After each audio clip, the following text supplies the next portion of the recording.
दोस्तों, आज यह किताब आपको हर चीज बिना भूले टाइम पर करना सिखा देगी, जिससे आपको कभी भी स्ट्रेस नहीं होगा और आप हमेशा सुकून से जिंदगी जी पाएंगे। अगर आप हमारे चैनल पर नए आए हो तो चैनल को सब्सक्राइब और बेल नोटिफिकेशंस को ऑन कर लीजिए। चलिए शुरू करते हैं। Getting things done. दोस्तों, अक्सर ऐसा होता है कि हम कोई फाइल वर्क कर रहे होते हैं और तभी याद आता है कि हमने बच्चे की फीस नहीं भरी है, या कोई बिल नहीं दिया है, या किसी को फोन करना भूल गए हैं आदि।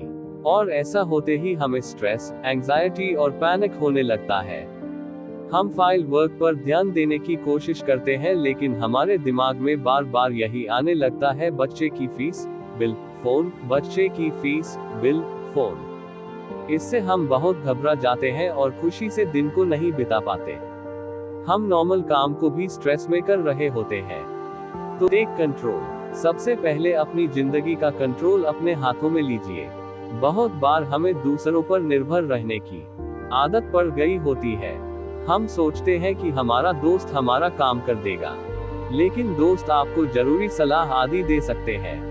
हो सकता है वक्त आने पर वे खुद ही अपने काम में बिजी हो। इसलिए आज से ही यह मन बना लीजिए कि अपना हर पर्सनल काम खुद करेंगे। इससे आप में मोटिवेशन आ जाएगी और आप में चीजों को टालने की आदत भी नहीं रहेगी, क्योंकि आपको पता है कि अपने काम आपको खुद ही करने हैं। 2. Redefine perfection. कई बार हमें यही पता नहीं होता कि काम को कब फिनिश माना जाए। हम बहुत से कामों को ड्रैग ही करते चले जाते हैं। जैसे किसी को कपड़े धोने हो तो वह 2 घंटे में भी धो सकता है और सारा दिन भी उस काम को खींच सकता है। इसलिए जरूरत और टाइम के हिसाब से आपको ये निश्चित कर लेना है कि आपको वह काम कितने समय में फिनिश करना है। मान लीजिए आपके पास कपड़े धोने के लिए 1 ही घंटा है, तो आप सारे कपड़े एक साथ नहीं धोएंगे। और साथ ही आप 80-20 रूल का भी इस्तेमाल कर सकते हैं। यानी अगर कपड़ों की 80% मैल धुल गई है तो भी बहुत है, क्योंकि अगली बार आप फिर से उसे ठीक से धो पाएंगे। लेकिन कुछ लोग 100% के चक्कर में कपड़ों को धोते ही चले जाएंगे। इससे उनका बहुत सा टाइम भी बर्बाद होगा, एनर्जी भी खत्म होगी और उन्हें दिमाग में बैठ जाएगा कि कपड़े धोना बहुत मुश्किल काम है। इसकी वजह से वह दोबारा उस काम को टालते ही जाएंगे। 3. The 5 phases of effective work. किसी भी काम को अच्छे से करने की ये 5 स्टेजेस होती हैं। आप भी इनका इस्तेमाल कर सकते हैं। 1. कलेक्टिंग। जो भी काम है उसे करने के लिए आपको जिन चीजों की जरूरत है उन्हें एक जगह पर कलेक्ट कर लें। मान लीजिए आपको आधार बनवाने जाना है, तो सबसे पहले आप सारे डॉक्यूमेंट्स कलेक्ट करेंगे। 2. प्रोसेसिंग। इसके बाद आप यह सोचिए कि सारा काम कैसे किया जाएगा। जैसे आप डॉक्यूमेंट्स लेकर आधार केंद्र जाएंगे, किस बस या ऑटो से जाना है, कितने घंटे में काम हो पाएगा आदि पर पूरा सोच विचार कर लें। 3. ऑर्गेनाइजिंग। इसके बाद आप हर डॉक्यूमेंट को ठीक से ऑर्गेनाइज कर लें। अगर फोटोकॉपीज चाहिए तो वो होनी चाहिए। फोटोज अलग पॉकेट में रखें, किराए के लिए खुले पैसे या मेट्रो कार्ड आदि। हर चीज को ऑर्गेनाइज करें ताकि आगे जाकर आपको पूरा बैग न उठना पड़े। 4. डूइंग। इस चरण में उस काम को करना शुरू करें। 5. रिव्यूइंग। काम हो जाने पर उसे रिव्यू करें कि ठीक से हुआ है या नहीं। जैसे अपने फॉर्म को ठीक से जांच लें कि हर चीज सही भरी गई है या नहीं। तो इस तरह से आप कोई भी काम कर सकते हैं, चाहे वह स्कूल, कॉलेज, ऑफिस का हो या कोई पर्सनल वर्क हो। 4. Stop storing things in head. कई बार हम चीजों को अपने माइंड में स्टोर करने की कोशिश करते हैं। जैसे अगर आपको आज के दिन 10 काम करने हैं, तो कुछ लोग उन्हें सिर्फ अपने दिमाग में रख लेंगे। लेकिन इससे दिक्कत ये है कि वे उनमें से कुछ को भूल ही जाएंगे और उन्हें पूरा नहीं करेंगे। बाद में याद आने पर आपको फिर से स्ट्रेस होने लगेगा। दूसरा, जब हम दिमाग में बहुत से चीजों को सोचते हैं तो हमें ठीक से क्लैरिटी नहीं हो पाती कि कौन सा काम सबसे जरूरी है। इसलिए आप कामों की लिस्ट बनाना शुरू कीजिए। आप पेपर पर लिख सकते हैं, कंप्यूटर या मोबाइल में भी नोट्स बना सकते हैं। एक बार लिख लेने से आपको सारे 10 काम नजर आएंगे। फिर आप यह देख सकते हैं कि कौन सा काम सबसे जरूरी है, जो आपको सबसे पहले करना चाहिए। आप प्रायोरिटी बेस पर कामों के आगे 1, 2, 3 लिख सकते हैं। जो सबसे पहले करना है उसके आगे 1 लिख दीजिए और फिर उसे उसी क्रम में करते जाइए। इससे आप किसी भी काम को नहीं भूलेंगे और आपको कोई स्ट्रेस भी नहीं होगा। 5. Projects and tasks are different. आपको जो काम करने हैं वे अलग कैटेगरीज के हो सकते हैं। कुछ काम हमें डेली बेसिस पर करने होते हैं, जबकि कुछ काम हमें प्रोजेक्ट की तरह करने होते हैं, जिनके लिए हमें कुछ टाइम दिया गया होता है और डेडलाइन दी जाती है। इसलिए आप दोनों तरह के कामों को अलग कर लीजिए, उन्हें मिक्स न करें। बड़े प्रोजेक्ट को छोटे छोटे हिस्सों में बांट लीजिए, एक शेड्यूल बना लीजिए और हर दिन उस प्रोजेक्ट का कुछ भाग कंप्लीट करने की कोशिश कीजिए। डेली टास्क के लिए भी टाइम अलॉट कर दीजिए, जैसे हर दिन 9 बजे 15 मिनट के लिए आप मेल चेक कर सकते हैं। कुछ लोग जब याद आए तब मेल चेक करते हैं, कई बार वे भूल ही जाते हैं। इससे जरूरी काम छूट सकते हैं, इसलिए आपको हैबिट बनाकर रोजमर्रा के काम करने चाहिए। 6. Focus on the next action. कई बार हम पूरे प्रोजेक्ट को एक साथ देखने लगते हैं, इससे हमें वह डरावना लगता है। हमें लगता है कि ये कैसे होगा, लेकिन आपको सारे प्रोजेक्ट के बारे में सोचने के बजाय उसके सिर्फ अगले एक्शन के बारे में सोचना चाहिए। जैसे आपने एक स्टेप कंप्लीट कर लिया हो, तो सिर्फ दूसरे स्टेप के बारे में सोचें। यह न सोचने लगे कि अभी तो बहुत से काम पड़े हैं। अगर आप हर दिन एक भी स्टेप लेते रहेंगे तो एक दिन अपने गोल के बहुत पास पहुंच जाएंगे और आपका सारा प्रोजेक्ट आराम से कंप्लीट हो जाएगा। लेकिन कभी भी रुकना नहीं है, हर दिन थोड़ा ही सही कुछ स्टेप्स जरूर लेने हैं। 7. The 2 minute rule. कई बार हमारा काम करने का मन नहीं करता है, हमें लगता है कि ये काम तो बहुत बड़ा है, इसके लिए तो बहुत टाइम लगेगा, इसलिए हमारा उसे करने का मन ही नहीं करता। लेकिन लेखिका ने कहा है कि 2 मिनट रूल अप्लाई करें। आप बस ये बोले कि इस काम को 2 मिनट दे देता हूँ। जब आप 2 मिनट देंगे तो ब्रेन को मजा आने लगेगा और 2 मिनट कब 30 मिनट में बदल जाएंगे आपको पता भी नहीं चलेगा।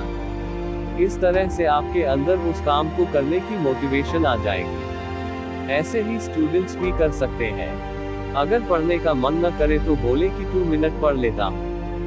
जब वे ऐसे करेंगे तो वे 15 मिनट भी पढ़ सकते हैं और उसके बाद उनके ऊपर है कि वे कितने घंटे देना चाहेंगे। 8. Long term actions. अगर आपके पास ऐसे काम हैं जो काफी देर बाद पूरे करने हैं तो उनके लिए एक अलग से लिस्ट बना लें। यह हो सके तो प्लानर में मंथ वाइज लिख लें कि इस महीने ये वाला काम करना है और अगले महीने दूसरे वाला। अगर एक काम के बहुत से चरण स्टेजेस हो तो उन्हें भी डिवाइड कर लें। जैसे इस साल कोई प्रोजेक्ट इतना पूरा करना है और अगले साल इतना। ऐसे ही स्टूडेंट्स अपने सिलेबस को भी डिवाइड कर सकते हैं। वे तय कर सकते हैं कि जनवरी में 4 चैप्टर पढ़ेंगे, फरवरी में 3 और ऐसे ही अंत तक प्लानिंग कर सकते हैं। इससे उन्हें स्टडी कभी भी बोझिल नहीं लगेगी। उन्हें पढ़ने के साथ साथ खेल कूद के लिए भी टाइम प्लान करना चाहिए। 9. Bucket lists. अपने काम की एफिशिएंसी बढ़ाने के लिए लेखक ने बकेट लिस्ट बनाने की तकनीक दी है। इससे आपके काम मिक्स नहीं होंगे और आप हर काम टाइम से कर पाएंगे। इससे आपको कोई स्ट्रेस भी नहीं होगा। आपको 6 तरह की बकेट लिस्ट बनानी होगी। 1. Active task. इस लिस्ट में वे काम होंगे जो आपको इस हफ्ते में करने हैं। 2. Active projects. इस लिस्ट में वे प्रोजेक्ट होंगे जो चले हुए हैं और जो आपको इस महीने करके देने हैं। 3. कैलेंडर। इस लिस्ट में आप उन मीटिंग्स की लिस्ट बना सकते हैं जो आपको इस महीने दूसरे लोगों से करनी है। 4. Someday list. इस लिस्ट में उन आइडियाज की लिस्ट बनाइए जो आपको एक दिन करने हैं लेकिन अभी नहीं। 4. Someday list. इस लिस्ट में उन आइडियाज की लिस्ट बनाइए जो आपको एक दिन करने हैं लेकिन अभी नहीं। 5. Reference files. इस बकेट में उन फाइल्स को रखें जिनकी जरूरत आपको कभी भी पड़ सकती है। 6. अ कैप्चर डिवाइस। अगर आपके दिमाग में अचानक से आइडियाज आते हैं तो इस लिस्ट में उन्हें नोट करते रहें, नहीं तो बाद में आप उन्हें भूल जाएंगे। 10. Weekly review. हर हफ्ते आप एक ऐसा दिन और टाइम रखें जिस दिन आपको अपनी सारी बकेट लिस्ट को रिव्यू करना है। उस टाइम आप कोई भी डिस्ट्रैक्शन न होने दें। न कोई पार्टी प्लान करें, न किसी के साथ कोई मीटिंग। उस दिन आप देखें कि आपने कौन से काम टाइम से कर लिए और कौन से रह गए। अगर रह गए तो ऐसा क्यों हुआ, और आप फ्यूचर में कौन सी मिस्टेक्स नहीं करेंगे। ऐसे ही देखें कि क्या आपने सारी मीटिंग्स अटेंड की या किसी को भूल गए। इस तरह अपनी कमियों को सुधारते भी जाइए, और एक दिन आपकी प्रोडक्टिविटी 10 गुना बढ़ जाएगी। 11. Create a workplace. कोई भी काम करना हो, एक अच्छा वर्कप्लेस होना बेहद जरूरी है। जैसे अगर राइटिंग का काम है तो एक सुकून वाला कमरा होना चाहिए।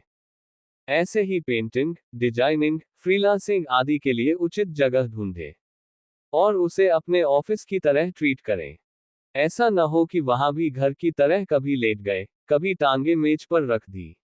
इससे आपके दिमाग को मोटिवेशन नहीं मिलेगी और काम जल्दी नहीं होगा। 12. Power of habits. आपको इस किताब में दी गई टेक्निक्स को लागू करने के लिए हैबिट बनानी पड़ेगी। और हैबिट्स एक दिन में न बनती है न छूटती है। शुरू में आपको हैबिट बनाने में टाइम लगेगा। जैसे पेपर पर लिखने की आदत ही बहुत से लोग नहीं डाल पाते। लेकिन इसमें डरने की जरूरत भी नहीं है। आप आराम से सीखें और एक समय में एक ही काम करने की आदत डालें। अक्सर माना जाता है कि आदत डालने के लिए आपको वह काम लगातार 21 दिन तक करना चाहिए।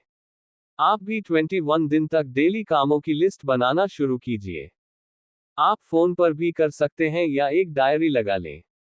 आपको परफेक्ट होने की जरूरत नहीं है। शुरू में जितना कर सकते हो, करें। धीरे धीरे सुधार होता चला जाएगा। 13. Always plan. कोई भी काम कैसे निपटाना है, इसके लिए ये स्टेप्स करें। सबसे पहले ब्रेन में एक रफ प्लान बना लें। फिर उसे पेपर पर भी लिख लें। उसके बाद ब्रेनस्टॉर्मिंग करें। जो स्टेप्स ठीक नहीं है, उन्हें हटा दें, बल्कि नए तरीके ढूंढें, जिससे काम आसानी से हो जाए। इसके बाद तुरंत एक्शन लें। कुछ लोग सोचते ही रह जाते हैं, इसलिए सोचने का टाइम और एक्शन का टाइम भी बैलेंस कर लें। इस तरह आपके सारे काम होते चले जाएंगे। साथ ही हर दिन उस काम को पूरा होता हुए इमेजिन करें। फेलियर से न डरें, बस जो आप कंट्रोल कर सकते हैं उसे करें। इससे धीरे धीरे फेलियर भी सक्सेस में बदल जाएगा। 14. Prioritise your tasks. कई बार हमारे पास बहुत से काम होते हैं। लाइफ में तरह तरह के गोल्स होते हैं, लेकिन हमें समझ नहीं आता कि उन्हें कैसे एक साथ हासिल करें। इसलिए सबसे पहले उन सब की प्रायोरिटी, प्राथमिकता डिसाइड कर लें। जैसे कोई स्टूडेंट अगर कॉलेज में साइंस पढ़ रहा हो लेकिन उसके मन में बिजनेस करने का आइडिया हो, तो पहली प्रायोरिटी स्टडी को देनी चाहिए। अगर वह उसी समय बिजनेस शुरू कर देगा तो ग्रेजुएशन की डिग्री भी नहीं कर पाएगा, और हो सकता है बिजनेस पर भी ठीक से ध्यान न दे पाए। ऐसे में न ठीक से स्टडी होगी न बिजनेस सफल होगा। ग्रेजुएशन के दौरान वह बिजनेस के बारे में जानकारी इकट्ठी कर सकता है और बाद में बिजनेस शुरू कर सकता है। इसी तरह समझदारी से हमें अपनी प्रायोरिटीज डिसाइड करनी चाहिए और क्रमानुसार उन पर काम करना चाहिए। आपका बहुमूल्य समय देने के लिए धन्यवाद।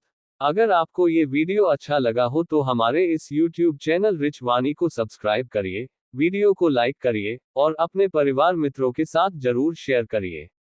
भविष्य में आप और किस टॉपिक पर वीडियो देखना सुनना चाहते हैं उसके लिए कमेंट करिए। मिलते हैं नेक्स्ट वीडियो में। Thank you.